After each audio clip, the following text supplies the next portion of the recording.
చేరువచ్చిన మీ అందరికీ వందనాలు చెల్లిస్తున్నాను, శుభాలు పలుకుతున్నాను.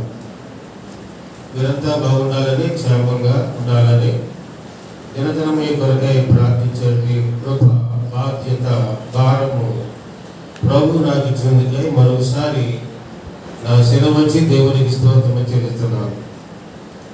ఇలా మన మీద నుంచి రోజులు గడిచిపోతున్నాయి, సంవత్సరాలు దొరికిపోతున్నాయి. 2025లో మార్చి నెలలో అప్పుడే మనము 30వ తారీఖు వచ్చాం. ఇంకొక రోజు అయితే ఈ నెల కూడా ముగించబడింది. ఒక పక్క ఎండలు మండుతున్నాయి.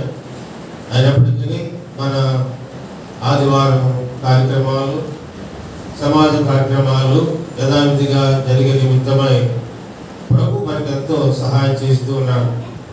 దాన్ని బట్టి దేవునికి ఎంతో మహిమ, ఘనత, ప్రభావాలు ఆయనకే చెల్లునుగాక. మరి ముఖ్యంగా ఈ రోజున ఆరాధన నిమిత్తమై ఒక అర్ధగంట సేపు మాత్రమే ఆరాధన వర్తమానాన్ని ధ్యానం చేసుకుంటాం. రాత్రి వచ్చిన వాళ్ళు ఎంతమంది చేస్తున్నామా? రాత్రి వచ్చిన వాళ్ళు చేద్దాం. ఇది కూడా ఆరాధనలో ఒక భాగమే. చేద్దామన్నప్పుడు చేద్దాలా, మోకరించేవాడు మోకరించాలా, పాడమన్నాడు పాడాలా. ఇది కూడా ఆరాధనలో ఒక భాగమే. చాలు. రాత్రి ఆరాధన అయ్యే వరకు ఎండ ఉండడానికి వీల్లేదు. మనకు దేవుడు తన మేఘాలు మన మీద ఉంచాలి అని ప్రార్థన చేసుకుందాం అని ప్రార్థన చేస్తే ఈరోజు ఈ చల్లదనాన్ని దేవుడు మనకి ఇచ్చారు. దానికి ఎంతో రుణపడి ఉండాలి.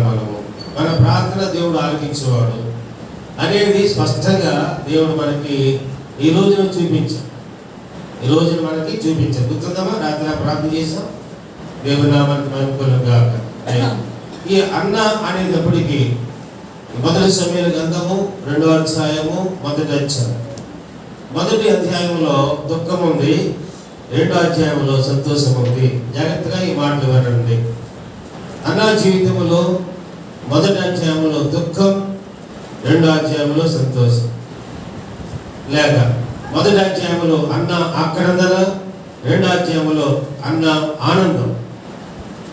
అన్న ఆనందం గమనించండి. ఎలాగున దేవుని మహాదయ అన్న మీద ఉన్నది.